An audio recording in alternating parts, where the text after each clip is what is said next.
لسه عروسة جديدة ولسه داخلة المطبخ ولسه مبتدئة ومش عارفة تعملي ايه في الملوخية اللي جوزك جابها لك ومحتاسة جدا. تعالى بينا نشوف في فيديو النهاردة مع أم زياد. بس ما تنسونوش بقى باللايك والشير والكومنت وتفعلوا زر الاشتراك عشان يوصلك كل جديد. تعالى بينا نعمل شوية ملوخية في منتهى الجمال، ولا هي بتمط معاكي ولا تقيلة ولا خفيفة، هتطلع في منتهى الجمال معاكي. يلا بينا ندخل على الطريقة ونشوف كل التكات والحركات مع أم زياد. يلا بينا نخش الفيديو ونشوف هنعمل مع بعض ايه. اول حاجة زي ما انتم شايفين جبنا الملوخية، ده شكلها في الاول انا بوريها لكم اهيت. طبعا طازة وخضرة، ماهيش وحشة ولا دبلانة ولا اي حاجة. تعالوا نشوف مع بعض نقطفها. هنبدأ مع بعض نفك الربطات بتاعة الملوخية. انا جايبه هنا ربطتين ملوخية، هما خضر اهمت، ما همش دبلانين. تمام زي ما انتم شايفين اهو. هوريكم هنا التكات بتاعتي في الملوخية، ازاي تنقيها وازاي تخرطيها، ازاي تنقي الملوخية واللي مهاش ملوخية، اللي بتغير طعم الملوخية. هنعرف مع بعض كل ده في الفيديو بتاع النهاردة.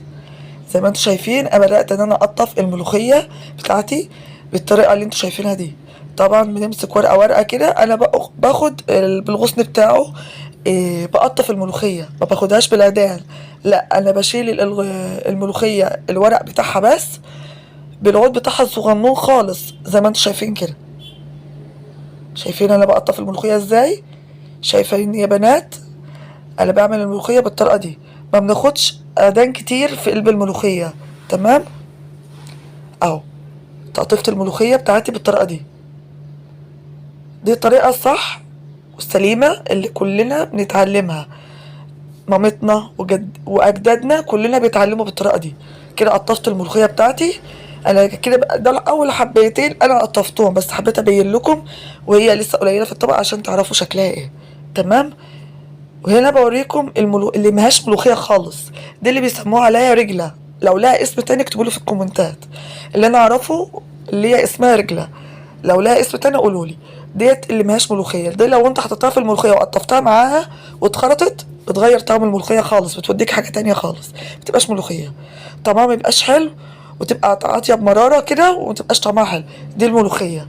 شايفين انا بوريكم اهوت يا بنات، اللي لسه اي عروسه جديده داخله المطبخ ومحتاسه ومش عارفه الملوخيه ولا مهاش ملوخيه وعامل ايه يا ماما، خش حملي الفيديو بتاعي دهوت هيفيدك كتير جدا.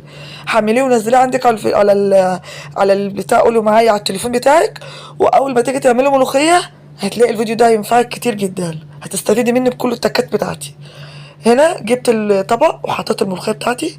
طبعا مليت الطبق كله مليان ميه، جبت مصفى وشويه بشويه كده احطه في المصفى وهغسل زي ما انتم شايفين.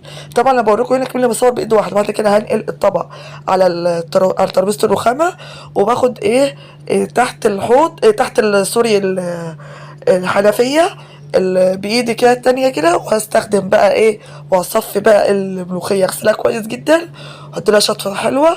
وبعد كده هجيب صينية، اي صينية عندك كبيرة، وتقوم جايبة عليها قماشة كبيرة، قماشة قطن، حتة ملاية قديمة عندك او ملاية عندك وتستخدميها، وتقوم فرشاها على الصينية، وتاخدي الملوخية تصفيها من المية بتاعتها في المصفى، وتقوم على طول رشها يعني رصها كده في قلب الصينيه. هتنزل كل الميه بتاعتها. طبعا القماشه القطن بتمتص الميه اللي في الملوخيه، هتنشفها لك وهتخليها لك جميله جدا. فردها عن بعض كده علشان تنزل الميه بتاعتها وتنشف معاكي، عشان ما تيجي تخرطيها ما تبقاش متمط معاكي، هتبقى حلوه قوي. هنا بدأت ان انا رصيت الملوخيه فرشتها كلها في الصينيه كلها. طبعا دي ربطتين ملوخيه، تمام، هي بتاع كيلو ونص او كيلو وربع. فرطتها وحطيتها في الشمس. طبعا ما تحطهاش فتره طويله في الشمس، انا يدوبك بس تتهوى، بس تتهوى والميه كلها تتشرب، بس القماشه دي كلها تتشرب بس منها الميه من الملوخيه. ببدا على طول اجيبها وانا واخرط على طول. تمام. انا بحاول هنا افردها بس ما تقعدهاش فتره طويله تحت الشمس، على الشمس كده، لان طبعا كل ما بتقعد فتره طويله هتلاقي دبلت معاكي وهتلاقيها بتمط، فاحنا مش عايزين المطه دي، هتلاقيها مش حلوه في الاكل. تمام. انا بوريكم اهوت ده شكلها اهوت وانا سايباها تتفرد. تمام. هنخش بقى المطبخ كده ونسمي بسم الله ونبدأ بقى ايه نشوف هنعمل ايه. انا كان عندي كيس شوربة، اي شوربة فراخ، شوربة حمام، شوربة بط، إيه شوربة لحمة، اللي انت عايزاه حطيه مع كيس صلصة. انا كنت مفرزاه عندي في الفريزر، طلعت كيس الصلصة على شوية الشوربة وبدأت ان انا اسيبهم على النار يغلوا مع بعض. جبت شوية توم فرماهم مع معلقتين كزبرة ناشفة. طبعا الطشة ديت في ناس بتعملها في الأول وناس بتعملها في الآخر، أنا هنا بعملها في الأول، وفي ناس بتعملها ببصل. يعني أنا في ناس، يعني حماتي من الناس اللي هي بتعملها ببصل. أنا صراحة ما بحبهاش بالبصل، أنا بحبها بالثوم. الثوم مع شوية الكزبرة الناشفين وصفرهم في الأول، بعد كده أنزل بالشوربة والطماطم بتاعتي علشان تبقى جميلة. في ناس تعملها بالشوربة، أنا كنت الأول بعملها الأول بالشوربة، فأنا جوزي إيه بيحبها بالطماطم، فانا حطيت شوربه على طماطم عشان ايه تنكه الطعم وتبقى طعمها حلو. وممكن انت ما عندكيش شوربه، عندك مكعب مرقه ماجي، حطيه مكعبين كده، افركيهم مع بعض وحطهم في مع الطماطم وهي بتغلي مع بعض، وتقوم حطاهم معاها على نار هاديه كده لغايه ما تخلط الملوخيه. هتبقى احلى، يعني شويه ملوخيه في منتهى الجمال. هنا جبت الملوخيه بتاعتي اهي، بدات ان انا اخرط الملوخيه بتاعتي بالمخرطه. طبعا في فيديو تاني قبل كده في الفيديوهات القديمه اللي كنت نزلتها لكم كنت بخرطها بالكيس. لو ترجعوا كده الفيديوهات القديمه هتلاقوني عامله الملوخيه حطاها في كيس وقفلاها وخرج الهواء منها وحطها في قلب الكيس واقوم ايه خرطها. برضك دي فكرة جميلة جدا وبتنجزني وجميلة انا بستخدمها. بس هنا صراحة ما استخدمتهاش، هنا جربت الملوخية بالمخرطة البلدي بتاعتنا العادية. في ناس بتخرطها في الكبة، فبرجحش دي، بتبقى إيه يعني متبقاش حلوة، بتبقى كده إيه بتمط معاكي كده ومتبقاش حلوة. لكن انت ما بتخرطها بالمخرطة بتاعتنا بتبقى جميلة جدا. انا كده دعمتها وخليتها في منتهى الجمال. ده شكلها اهو يا بنات، وحبة بحبة كده وهتتخرط معاكي ومش هتاخد منك وقت ولا غلبة. هنا جانا كانت بتصورني وانا بخرط، طبعا الستاند انتوا عارفين الستاند عندي اتكسر، فمش عارفة ان انا املك خالص وانا بصور، فبخلي جنى بستعين بجنى ان هي تصورني وانا بايه بخرط الملوخيه. طبعا انت هنا بتنعمها خالص اهو بالشكل دوت اهو. طبعا ما هي السيطه، يعني مش سيطه، اللي السيطه دي هنقولها وهي احنا حاطينها على النار، يعني ما هيش لها اسم تاني كده بس مش عارفه اقول اسمها ايه كده. إيه لا انت مش عايزاها تبقى إيه لازقه في بعض ملزقه، لا انت عايزاها تبقى مفلفله كده، الملوخيه تبقى مفلفله وتبقى شكلها حلو، بحيث ان انت بتحطها كده مع التسبيكه بتاعتك بتطلع جميله.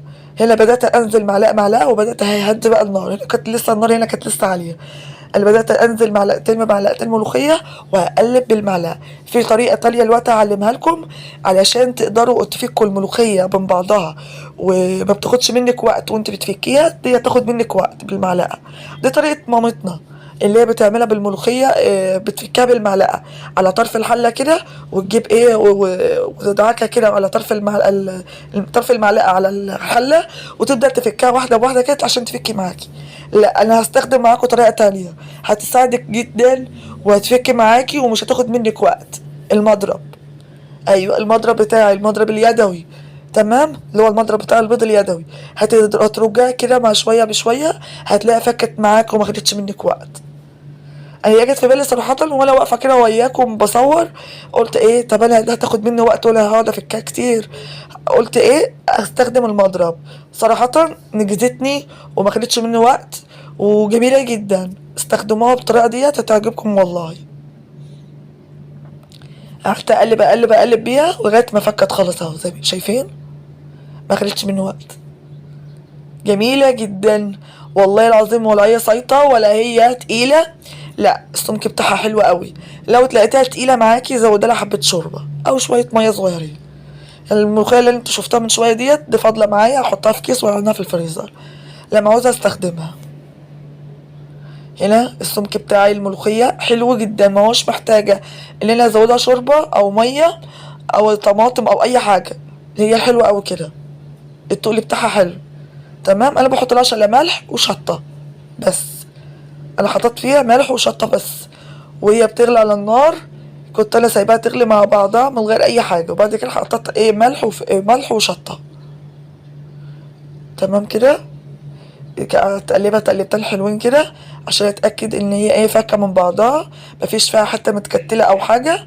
هنا بدات ان هي تبدا تخش في الغلوان، خلاص اهيت.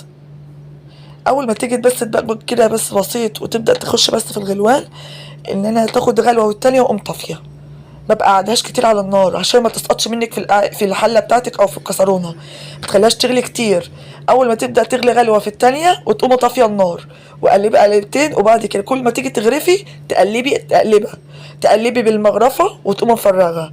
هنا قدمت معاها البطيخ، طبعا بطيخ سقعان قطعه سقعان وطعمه جميل جدا مسكر ومرمل في منتهى الجمال، وشويه ملوخيه ما تقوليش لعدوتك عليهم. جربوا الطريقه بتاعتي دي هتعجبكم باذن الله، بس ما تنسونوش باللايك. لايك يا جماعه اللي هيرفع الفيديو عشان يوصل للكل، وحملي الفيديو عندك. كل عروسه جديده لسه داخله المطبخ وبتتعلم في الطبيخ، انزلي الفيديو ده وتحمليه وحطيه عندك على التليفون. هي بصي كل ما تخش المطبخ وتنسي اي حاجه تلاقي الفيديو دوت هينقذك، وهتتعلمي مني كل التكات والحركات مع ام زياد وجنى كل حياتي. اشوفكم في رعايه الله، والسلام عليكم ورحمه الله.